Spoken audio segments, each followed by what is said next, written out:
요동치는 배 위에서라는 제목으로 말씀을 보도록 하겠습니다. 사실 이 말씀은 작년 아마 추수감사절 때쯤의 본문이었는데 요새 큐티 본문이기도 해서 한 번 더 말씀을 좀 묵상해 봤으면 해서 말씀을 나누고자 합니다. 우리 성도님들은 속담 중에 그 속담을 기억하시겠습니다. 공변탑이 무너지랴. 근데 무너지는 것 같아요. 보면은 요새 같은 자연재해라든지 기상이변으로서는 그런 일들이 많이 있습니다. 특별히 그 자연재해로 인해서 어떤 일이 벌어질 때 그 피해가 아주 상당한 곳들은 대부분 어디입니까? 후진국이라든지 어떤 경제적으로 참 낙후된 그런 곳입니다. 근데 최근에 일어나는 일들을 보게 되면 꼭 그런 건 아닌 것 같습니다. 예를 들면 미국에서도 아주 잘 사는 뭐 지역이라든가 그런 데서도 태풍으로 인해서 어려움을 겪고 물난리가 나기도 합니다. 최근에 스페인에서도 엄청난 그 피해가 발생을 했었죠. 대만에서도 그런 일들이 발생이 되어졌었고요. 대만에서 일어났던 그 태풍은 또 중국으로 간다고 해서 또 어떻게 되는지 잘 모르지만 그런 기상이변의 위험에 노출되고 두려워한다는 얘기도 들었습니다. 지금은 고층 빌딩에도 안 속하는 듯한 느낌도 들지만 옛날에 그 64 빌딩을 전산실에 있던 분을 옛날에 학교 다닐 때 강의를 한번 들은 적이 있습니다. 그분이 이제 특강 같은 것들을 했었는데 이 64 빌딩을 보게 되면 꼭꼭 이제 그 내지 설계 같은 것들이 있지 않습니까? 근데 내지 설계를 할 때 20층마다 그 중간중간을 이렇게 그 빈 공간을 만들고 물탱크도 만들고 또 그것들로 인해서 그것이 건물이 꼿꼿하게 아주 강하게만 세우는 것이 아니라 어느 정도 좌우로 뭐 1m인가 정확히 모르지만 흔들릴 수 있는 여지를 남겨놓는다고 합니다. 왜 그럴까요? 차라리 꼿꼿해서 너무 강하게 세우면 견딜 수가 없다고 합니다. 어느 정도 흔들고 그래야만 버틸 수 있다고 합니다. 무조건 강하게 모든 방법을 꼼꼼하게 세우지만 사실은 어떤 경우에든 변동성이라는 것이 있습니다.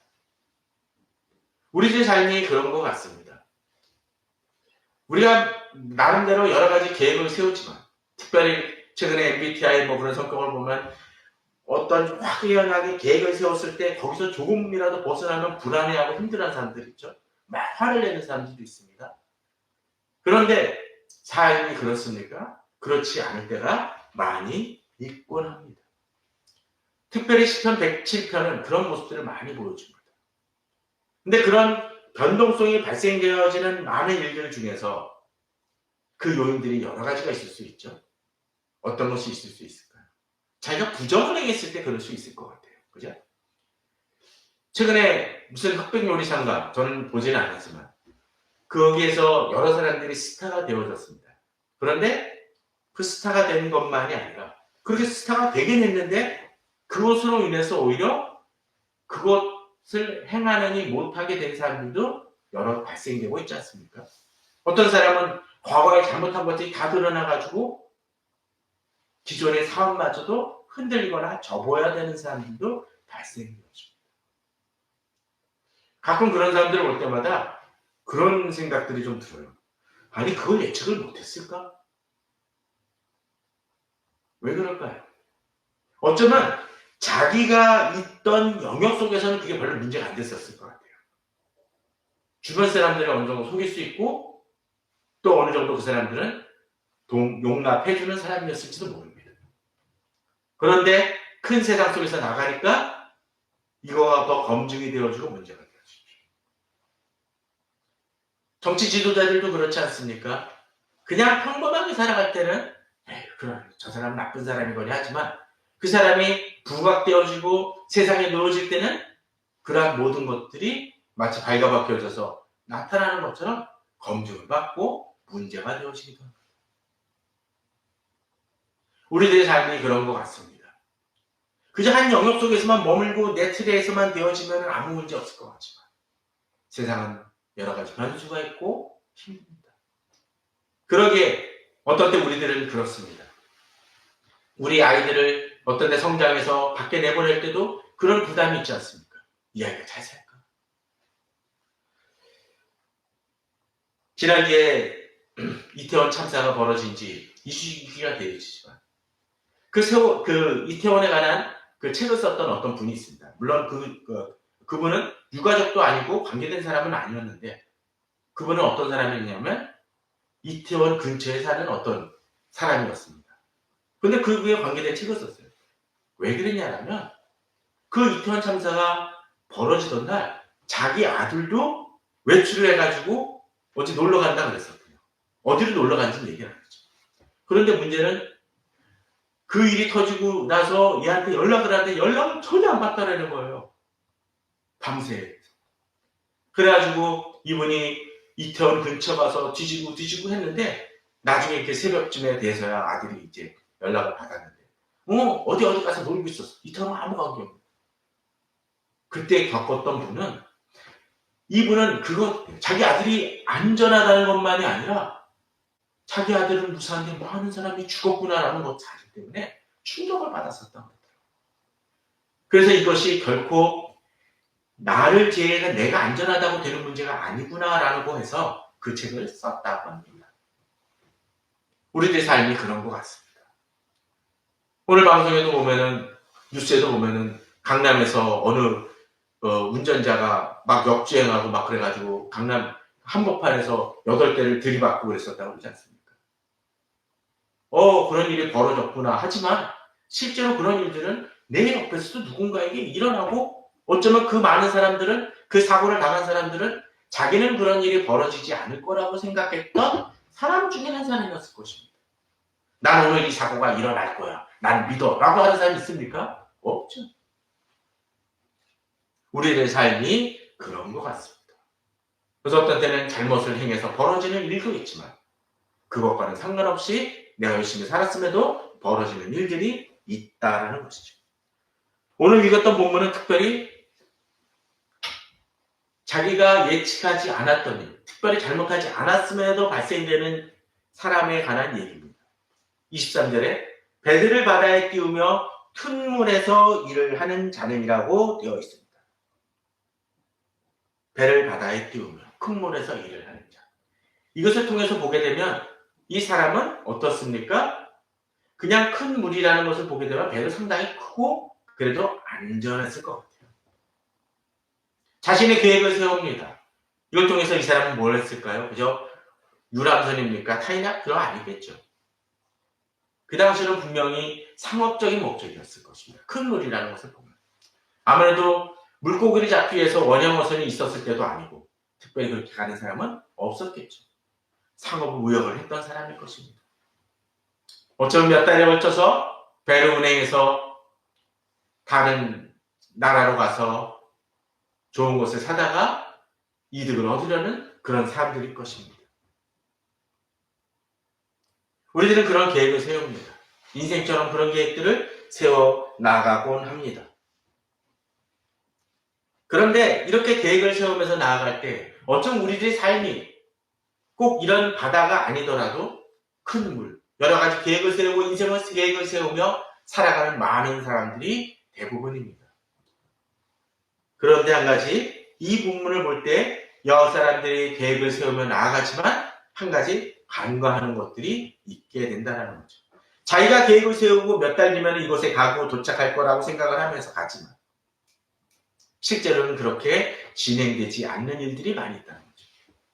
이미 고전이 되었지만 80일간의 세계일주라는 유명한 책이 있지 않습니까? 80일 동안 난 이렇게 하면 세계여행을 할 수 있다고 생각을 했습니다. 그런데 가다가 보면 어떤 일이 벌어집니까? 변수가 발생을 해요. 그래서 자기는 5일 동안 가야 되는데 6일이 걸리기도 합니다. 그럼 어떻게 해야 되죠? 하루를 땡겨야 됩니다.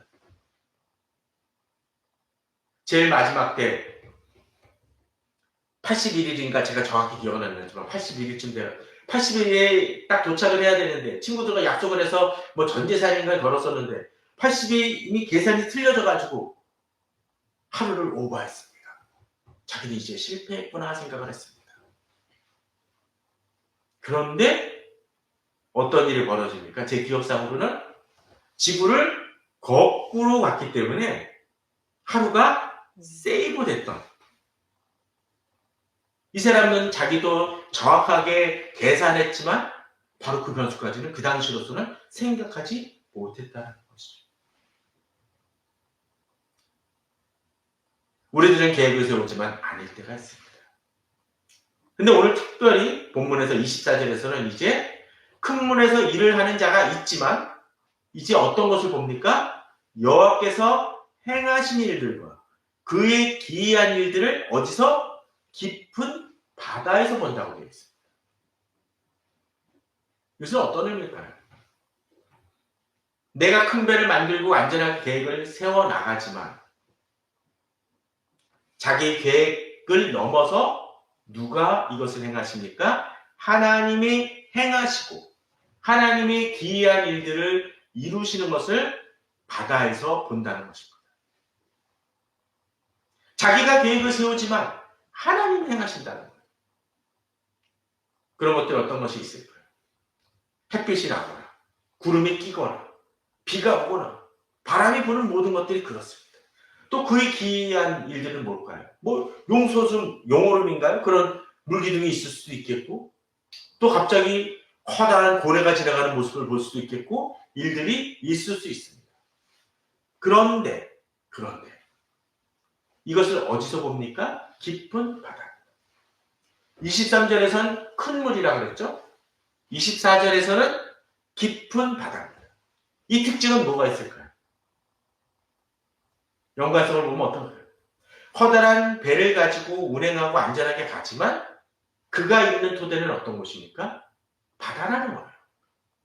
큰 물이라는 거예요. 얕은 개울이면 어떨까요? 그냥 첨벙첨벙하면 넘어가면 됩니다. 물론 저도 어렸을 때 그 냇가 같은 데를 이제 집에서나 어디 놀러 가서 보면은 수련회 같은 데 가보면 괜찮고 발목 정도만 오는데 못 건너는 데가 있어요. 물살이 빨라가지고. 바다는 어떨까요? 더 그럴 거예요. 수영장을 가더라도 그냥 여기 정도만 와도 그냥 갈만합니다. 그런데 그것이 2m, 3m만 돼도 힘들어하는 사람은 힘들어합니다. 근데 깊은 바다예요. 큰 물이에요. 수영장은 덤벙덤벙 해가지고 요 반대쪽만 가면 되는데 물은 그럴 수가 없습니다. 물이 점점 들어가면은 어떡합니까? 그냥 바닥을 치고라도 솟구쳐 올라오면 됩니다. 근데 바다는 안 된다는 거예요. 자기는 견고하다 토대를 세워 나간다고 하지만 실제로 우리들의 삶은 아주 미약한 토대 속에서 살아간다는 것입니다. 이제 곧 좀 몇 달 뒤면 겨울이 오겠지만 그러면 어떤 거 합니까? 빙어 축제, 무슨 산천어 축제 해가지고 얼음 위에서 이렇게 낚시하는 거 합니다. 근데 그분들이 아마도 지금쯤 올 해를 겪으면서 어떤 걱정을 혹시 하고 있을까요? 온도가 높아서 얼음이 안 오면 그것은 아무 의미 없는 거 아닙니까? 얼음이 언 것 같아도 그것이 경고하지 못하면 무너질 수 있습니다. 물 위라는 것이 그런 것 같아요. 근데 우리들의 삶이 실제로 그렇다라는 거죠. 우리들은 견고하다고 생각을 하지만 그 많은 토대들이 깊은 바다이고 큰 물이라는 것을 우리는 각각합니다. 나만 계획을 세우면 다 된다라고 착각한다는 거죠. 그런데 이제 행하신 일들과 기이한 일들도 벌어지는데 여기서 또 어떤 일도 벌어집니까? 여호와께서 명령하신즉 광풍이 일어나 바다 물결을 일으키는도다. 작은 파도들은 계속 바다는 있을 수밖에 없습니다. 파도는.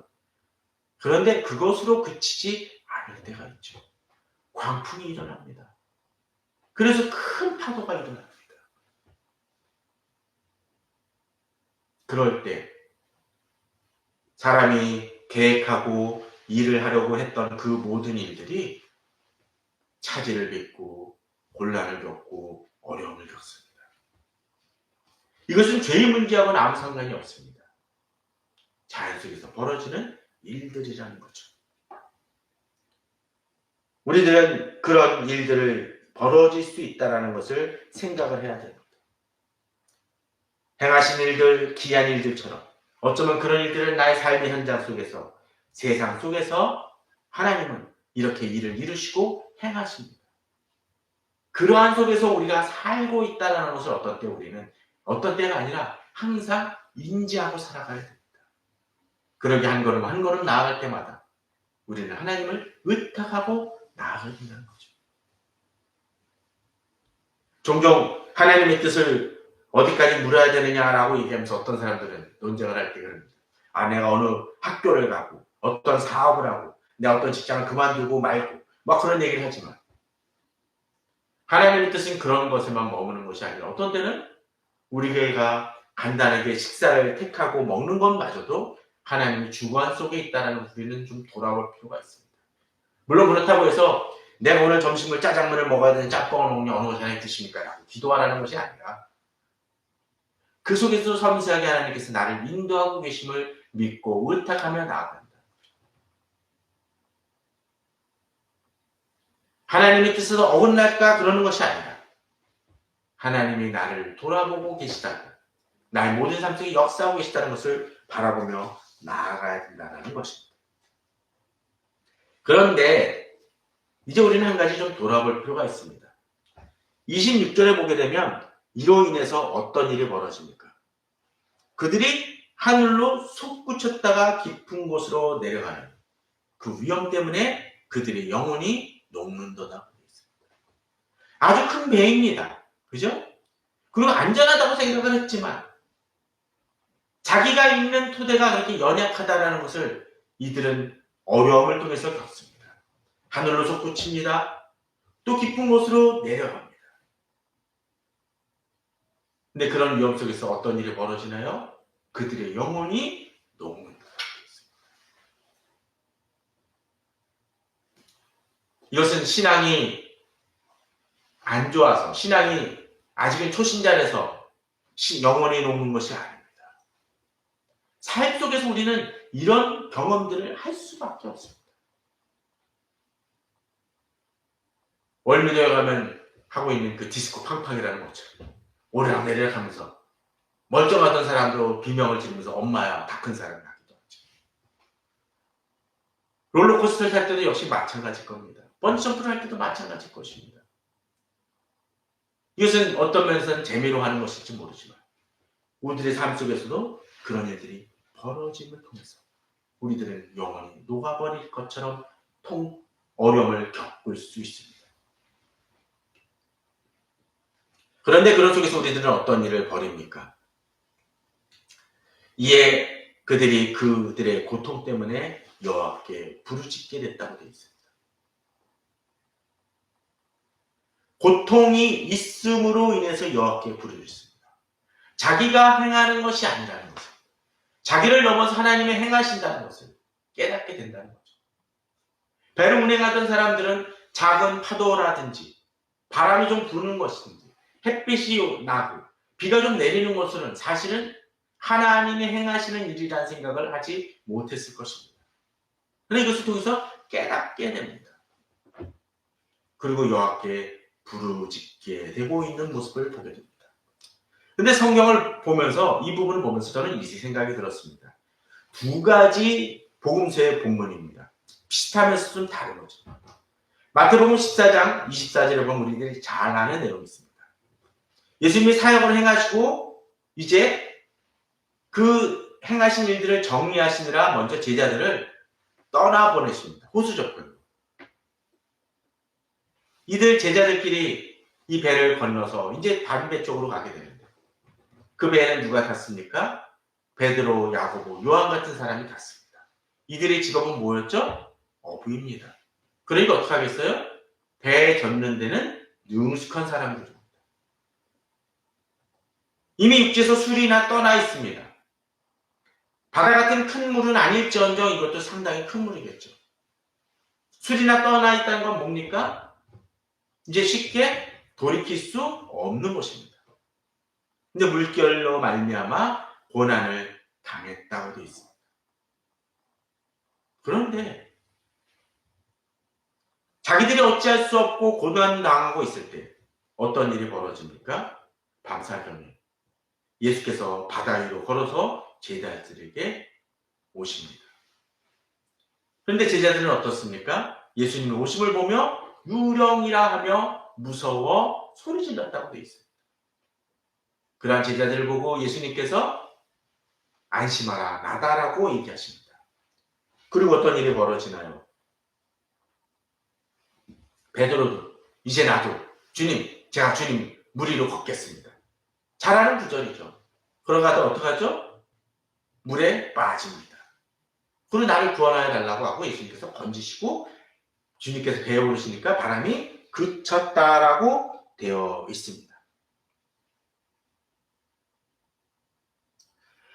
제자들이 고생하고 베드로가 물에 빠졌을 때 결국 그들은 물 위에 있었습니다.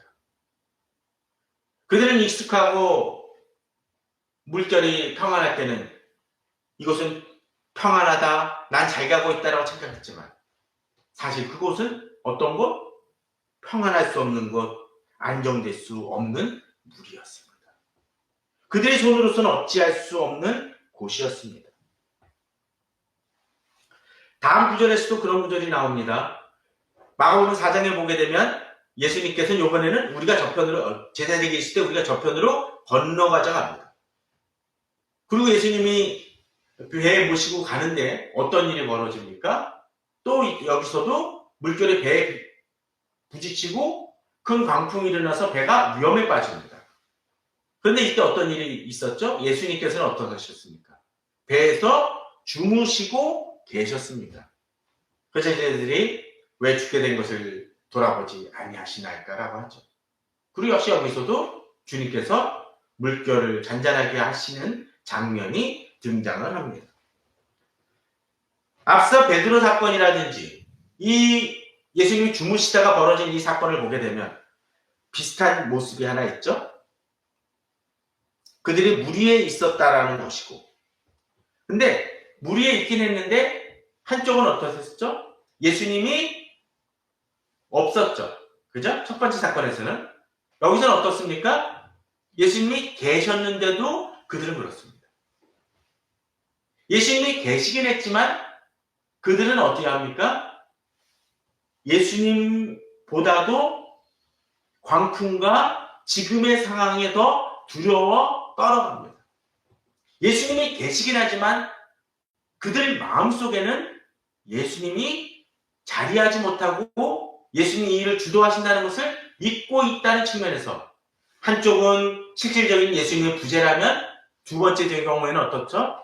그들의 마음속에 예수님이 부재함을 보게 됩니다. 우리의 삶도 그럴 때가 있는 것 같습니다. 우리들이 광풍 속에서 두려워할 때 어쩜 우리는 우리 마음속에 예수님의 부재를 느낄지 모릅니다. 어떤 경우는 기도가 잘 되어지지 않거나 기도가 막힌 듯 느껴질 때가 있습니다.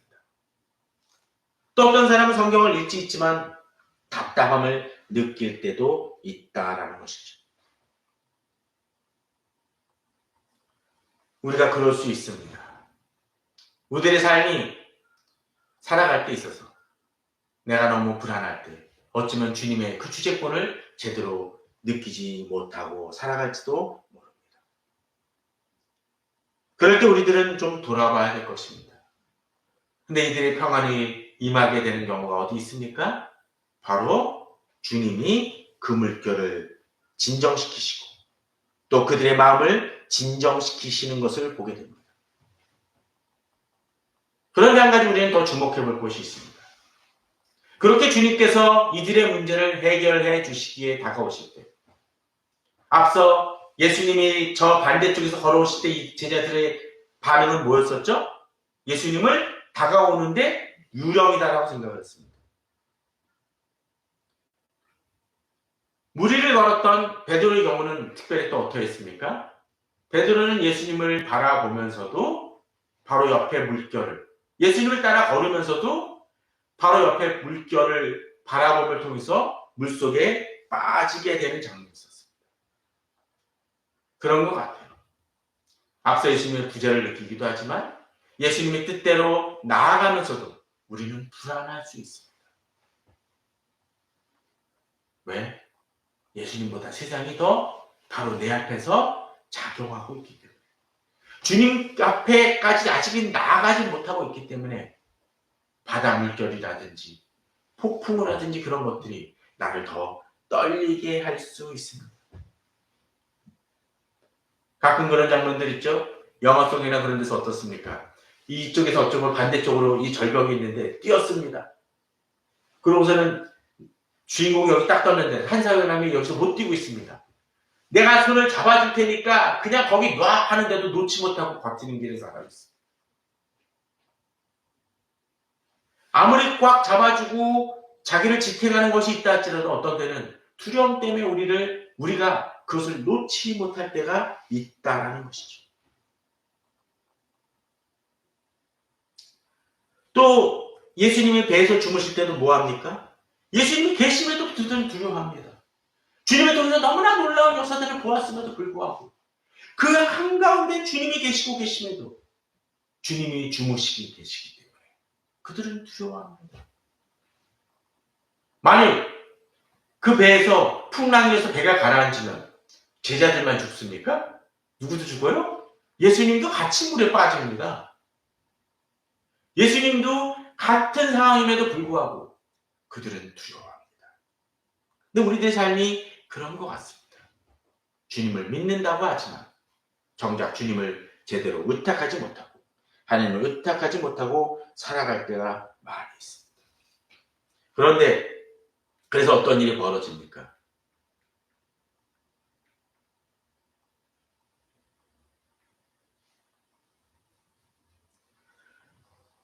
앞서 그들이 하늘을 솟구쳤다가 깊은 곳으로 내려가니 그 위험 때문에 그들이 영원히 녹는도다가 있는데 27절을 보게 되면 이런 구절도 나오죠. 그들이 이리저리 구르며 취한 자같이 비틀거리며, 마치 아까도 얘기했지만 디스코 방판에 탔을 때 어떡하죠? 이걸 놓치면 어떡합니까? 이쪽으로 갔다가 저쪽으로 걸려갔다. 정신없죠? 지진이 났을 때도 아마 그럴 겁니다. 그런데 몸만 취하는 것이 아니라, 몸만 비틀거리는 것이 아니라 사람이 어떤 부분까지 흔들려요? 모든 지각이 혼돈 속에 빠집니다. 폭풍 속에서 몰려칠 때 내 몸이 흔들리는 것과 관계없이 마음이 붙잡혀 있으면 어떻게든 대책을 세우고 계획을 세웁니다. 그런데 이런 혼란 속에서 사람들은 자기의 지각과 판단과 이성마저도 무너지는 모습을 볼 때가 있습니다. 종종 우리 주변에 어려운 일이 닥칠 때 학식에 있고 재벌이고 막 그런 사람들이 어리석은 선택을 하는 경우들이 있죠. 엉뚱한 방법으로 해결하려고 합니다. 지성과 이성 그런 것들이 다 무너져버리는 모습을 보입니다. 모든 지각이 혼돈 속에 빠지죠. 그러나 그것으로 인해서 하나님께 부르짖는 모습이 보여집니다. 그리고 하나님은 어떻게 하십니까? 그들의 고통에서 그들을 인도하여 내신다라고 되어 있습니다. 기도의 힘은 그런 것 같습니다. 물론 하나님께서 응답하실 때 이 광풍을 잠재우고 파도가 가라앉는 그 시간이 필요할 것입니다. 갑작스럽게 파도가 확 떨어지고 멈추는 게 아니지 않습니까? 또 그 고통이 치유되어지고 마음이 안정되는 시간이 필요할 것입니다. 그러나 하나님 역사하심으로 광풍을 고요하게 하사 물결도 잔잔하게 하신다라고 되어 있습니다. 힘들고 어려울 때 어떻게 하나님께서 이 문제를 해결해 주시는지는 알지 못하지만 우리에게 그런 믿음이 있어야 될 것입니다. 제자들이 경험을 했던 것처럼 주님이 내게 계시다라는 것을 믿고 의지하며 나아가야 될 것입니다. 어쩜 우리의 마음이 흔들릴 때 주님은 이렇게 얘기하시는지 모릅니다. 어짜여 이렇게 무서워하느냐? 너희가 어찌 믿음이 없느냐?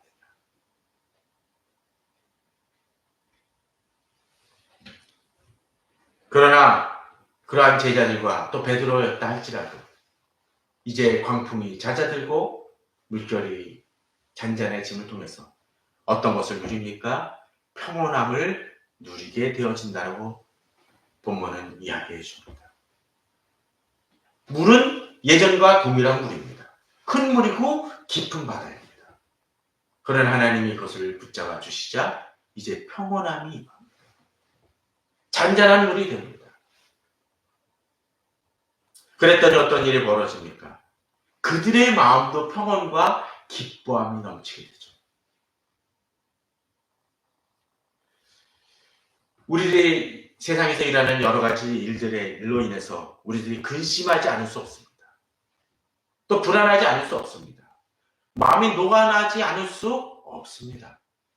그러나 그럼에도 주께서 이 문제를 붙잡아 주실 것을 믿고 믿음으로 나아갈 때 우리는 주께서 주시는 평온함과 기쁨을 누릴 수 있다는 믿음이 있어야 될 것입니다.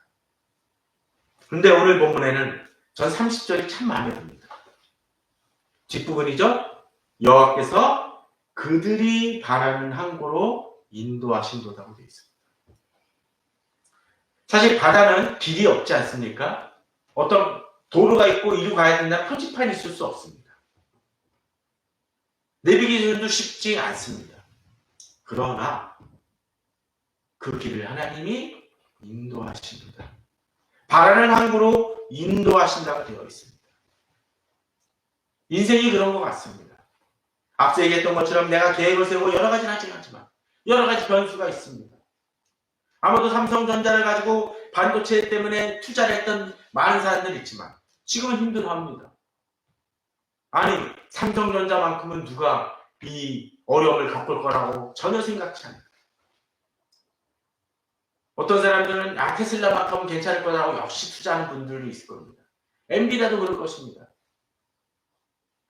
그런데 거기 갑자기 지진이 나서 공장이 갑자기 무너진다면 그 모든 수가 어떻게 되겠습니까? 안 될 거예요. 엔비디아는 그 대만 공장이 갑자기 중국과의 문제가 생기게 되어진다. 거기는 홈스톱입니다. 그러면 세계 AI 그 시장은 거의 죽다시피 할 겁니다. 우리가 가진 토제가 그런 것입니다. 그러나 하나님은 우리를 인도하실 것이라는 겁니다.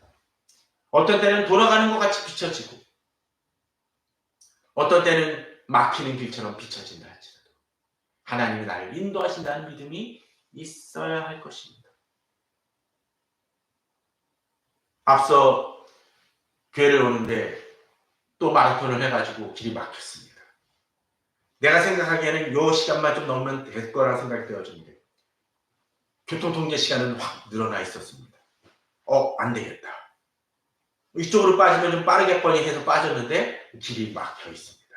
유턴을 했습니다. 또 해서 생각지도 못했던 길을 자꾸 선택해가면서 교회까지 왔습니다. 우리들의 인생도 그런 것 같습니다. 어쩌면 내 앞에서 벌어지는 교통통제가 할 수가 있겠고 교통사고도 있을 수 있습니다. 그러나 중요한 건 우리가 목적지로 갈 것이라는 것입니다. 하나님은 우리가 소원하는 것을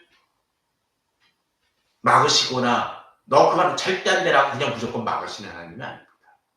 우리에게 선한 것이라면 분명 인도하시는 하나님을 우리는 믿고 나아가야 될 것입니다. 지금 우리들의 삶에 어떤 어려움이 있습니까? 힘듦이 있습니까?